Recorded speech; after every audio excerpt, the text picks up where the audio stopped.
दोस्तों सबसे पहले बात करते हैं बायोस्फीयर रिजर्व के बारे में, यानी कि जो भारत के जैव मंडल आरक्षित क्षेत्र हैं। तो जैव मंडल आरक्षित क्षेत्र होते क्या हैं?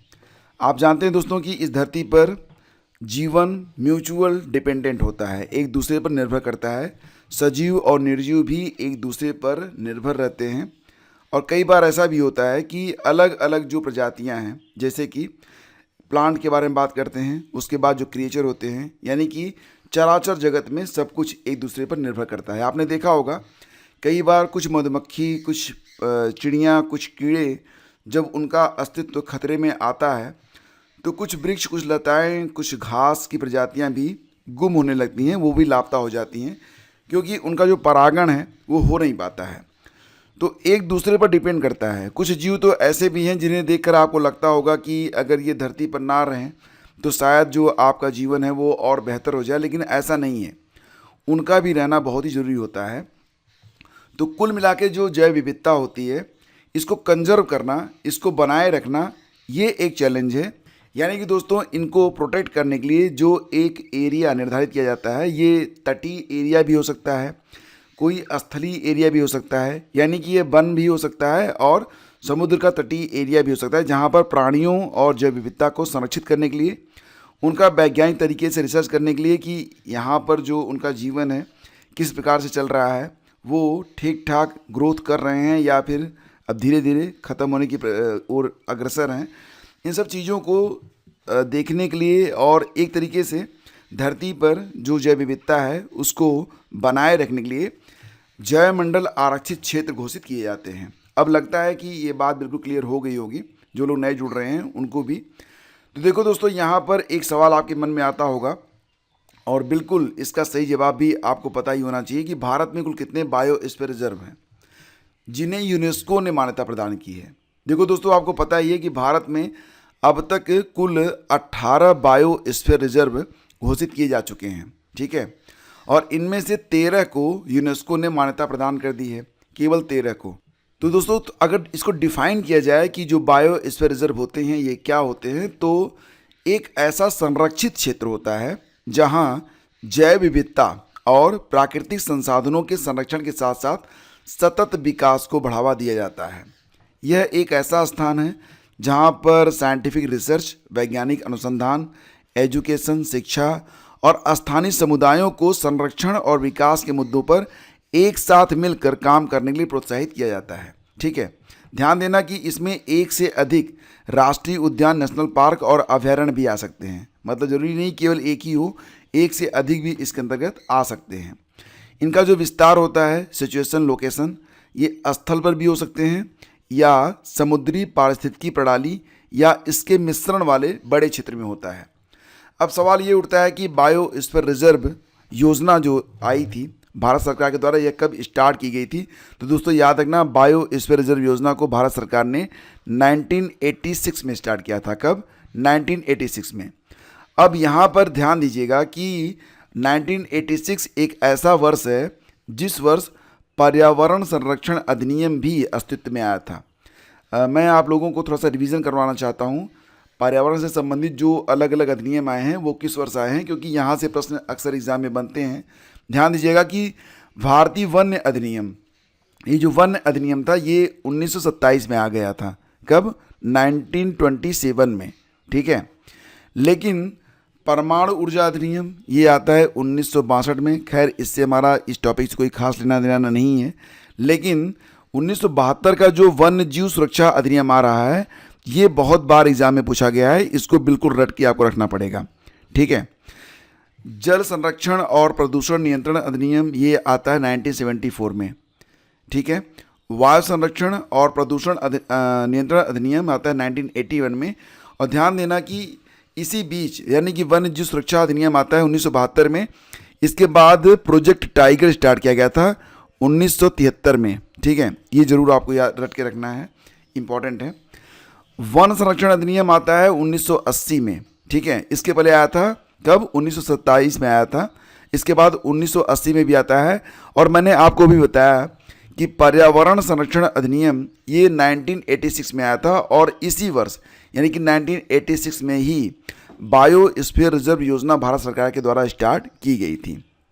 ठीक है दोस्तों, राष्ट्रीय वन नीति ये 1988 में आई। कब आई? 1988 में।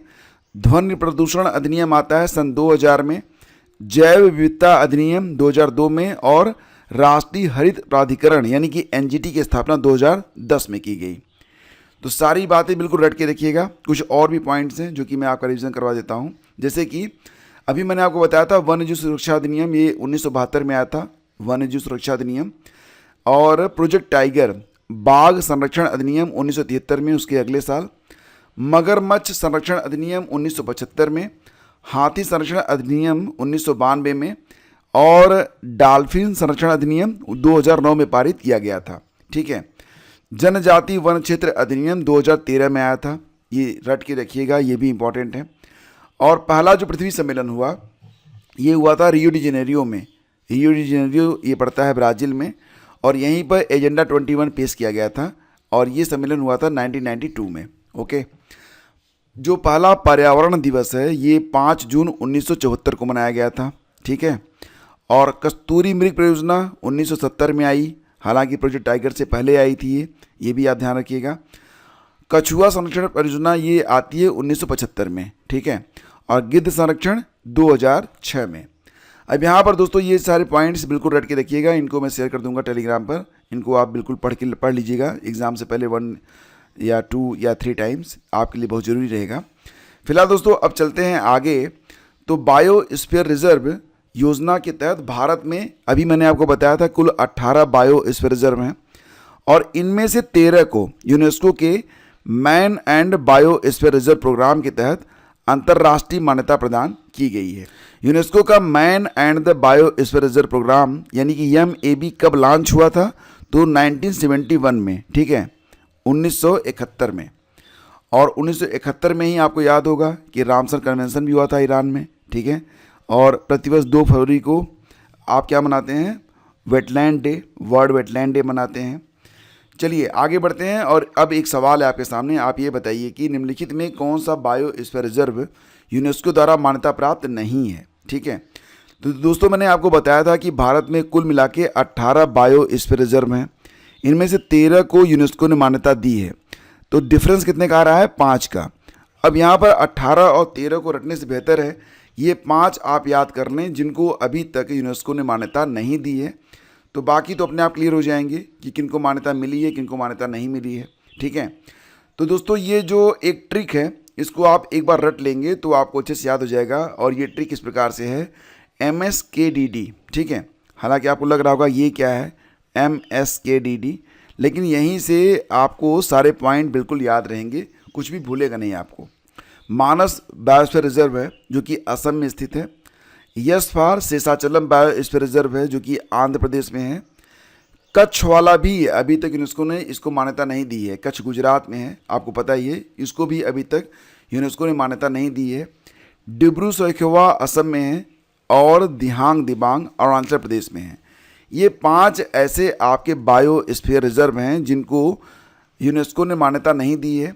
बाकी जो हैं यानी कि जो 18 हैं उनमें से बाकी को मान्यता यूनेस्को के द्वारा दे दी गई है। अब यहाँ पर जो 18 हैं उनकी लिस्ट में आपको दिखा देता हूँ।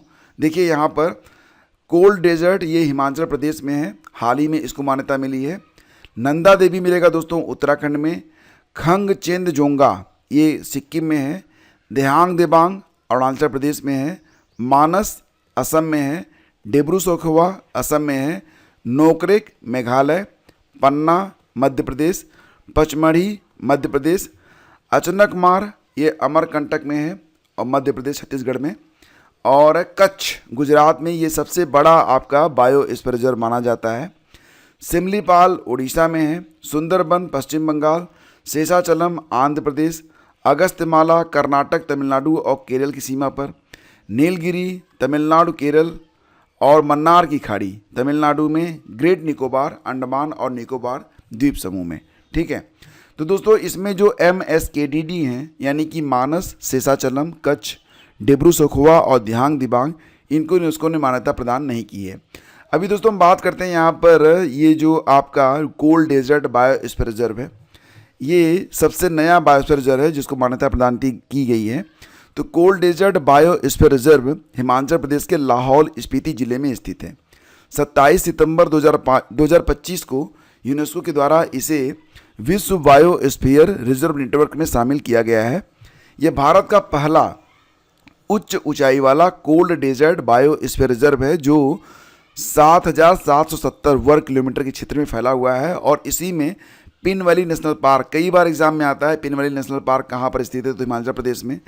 किब्बर वन्यजीव अभयारण्य और चंद्रताल वेटलैंड जैसे महत्वपूर्ण क्षेत्र ये आते हैं यहीं पर, कोल्ड डेजर्ट बायोस्फीयर रिजर्व में ही आते हैं।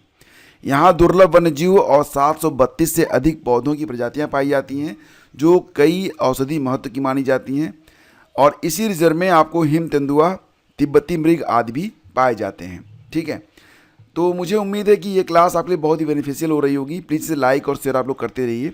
ठीक है, आगे बढ़ते दोस्तों चलते हैं। अब यहाँ पर जो बायोस्फीयर जोन होते हैं उनका यहाँ पर थोड़ा सा क्लैरिफिकेशन मैं आपको देता हूँ ताकि आप बेहतर तरीके से समझ सकें। ये तस्वीर आप देखिए, यहाँ पर आपको बिल्कुल सेंटर में आपको एक बिल्कुल ग्रीन, मतलब डार्क ग्रीन दिखाई दे रहा होगा, उसके बाद थोड़ा सा हल्का है, इसके बाद ज़्यादा ग्रीन है। तो दोस्तों जो बायोस्फीयर रिजर्व होते हैं उनको इसी प्रकार से 3 जोन में बांटा जाता है। ये जो बिल्कुल बीच में आपको दिखाई दे रहा है ना, मैं इसको थोड़ा सा पीले कलर से हाईलाइट करूँगा, ये जो बिल्कुल बीच में दिखाई दे रहा है ये कोर एरिया माना जाता है। और जो कोर एरिया होता है तो यहाँ पर आप देख रहे हैं कि केवल क्या चीज़, मॉनिटरिंग ही की जाती है, यहाँ पर बाकी कोई भी एक्टिविटी नहीं होती है। ये जो थोड़ा सा उससे ज़्यादा डार्क ग्रीन है इसको आप देख रहे होंगे, तो यहाँ पर दोस्तों क्या क्या चीज़ें होती हैं आप देख सकते हैं कि यहाँ पर थोड़ी बहुत सीमित मात्रा में यहाँ पर ह्यूमन सेटलमेंट्स किए जाते हैं और साथ ही साथ आप यहाँ पर देखेंगे तो एजुकेशन और ट्रेनिंग के साथ साथ यहाँ पर टूरिज्म और रिक्रिएशन का एक सीमित अवसर उपलब्ध करवाया जाता है। जबकि जो बाकी जो ग्रीन एरिया है इसको ट्रांजिशन बोलते हैं, तो यहाँ पर ह्यूमन एक्टिविटी जो रिजॉर्ट होते हैं, होटल होते हैं, उनको बनाने की यहाँ पर परमिट दी जाती है। ठीक है, तो कोर एरिया या कोर जोन, यहाँ पर मानव क्रियाकलाप प्रतिबंधित रहता है। बफर जोन में यानी कि ये इसका जो प्रबंधन होता है वो प्रशासनिक अधिकारियों द्वारा किया जाता है। यहाँ पर पर्यटन, शोध कार्य और पर्यावरण प्रशिक्षण दिया जाता है। जबकि ट्रांजिशनल एरिया या जोन जो होता है ये सबसे बाहरी क्षेत्र है, यहाँ मानवीय क्रियाकलाप की अनुमति होती है। इसी क्षेत्र में होटल, मनोरंजन के साधन और टिकट हाउस वगैरह होते हैं। ठीक है, तो भारत का सबसे बड़ा जो बायोस्फीयर रिजर्व है ये कच्छ बायोस्फीयर रिजर्व है जो कि गुजरात में है। हालांकि अभी यूनेस्को ने इसको मान्यता नहीं दी है। और सबसे छोटा वाला ये डिब्रू बायोस्फीयर रिजर्व है। ठीक है, ये जरूर रट के रखिएगा आप लोग। 2-3 प्रश्न हैं जो कि अक्सर एग्जाम में आते हैं यहाँ से, जैसे कि नीलगिरी बायोस्फीयर रिजर्व किस राज्य में है दोस्तों, तो याद रखना नीलगिरी बायोस्फीयर रिजर्व ये तमिलनाडु, केरल और कर्नाटक की सीमा पर स्थित है। सीमा नहीं, इनका एरिया काफ़ी आप देख रहे हैं, ये आपका केरल हो गया, ये कर्नाटक हो गया और ये तमिलनाडु हो गया। तो आप पूरा एरिया देखिए, काफ़ी बड़ा एरिया है जो, और ये 3 राज्यों में फैला हुआ है। ठीक है, यूनेस्को की स्थापना कब होती है, तो यूनेस्को की स्थापना होती है दोस्तों 1945 में, 16 नवंबर 1945 में, और इसका जो मुख्यालय पेरिस में है। यूनेस्को मतलब United Nations education, scientific and cultural organisations. 2025 में यूनेस्को के महानिदेशक खालिद अल अनानी हैं 2025 में, जिन्हें 6 अक्टूबर 2025 को चुना गया है। तो वर्तमान में भी यही है। ठीक है, नंदा देवी बायोस्फीयर रिजर्व किस राज्य में है, हिमाचल, राजस्थान, महाराष्ट्र या उत्तराखंड, तो दोस्तों ये मिलेगा आपको उत्तराखंड में। और कोल्ड डेजर्ट यानी कि शीत मरुस्थल बायोस्फीयर रिजर्व ये दोस्तों मिलेगा आपको हिमाचल प्रदेश में। ठीक है, ये कुछ प्रश्न हैं और उम्मीद करता हूँ ये छोटा सा सेशन है लेकिन आपके लिए बहुत ही बेनिफिशियल रहा होगा। और अगर आप ये नोट्स चाहते हैं तो टेलीग्राम ग्रुप में ये नोट्स आपको मिल जाएगा। टेलीग्राम ग्रुप में दोस्तों अब आपको लगातार छोटे छोटे ऑडियो नोट्स दिए जा रहे हैं जो कि एग्ज़ाम के लिहाज से बहुत ही इंपॉर्टेंट हैं, उनको आप लोग देखते रहिए। शेष अगले वीडियो में लाइक और शेयर कीजिएगा। पेड ग्रुप में आना चाहते हैं तो आप डिस्क्रिप्शन चेक कर लीजिएगा। Thank you.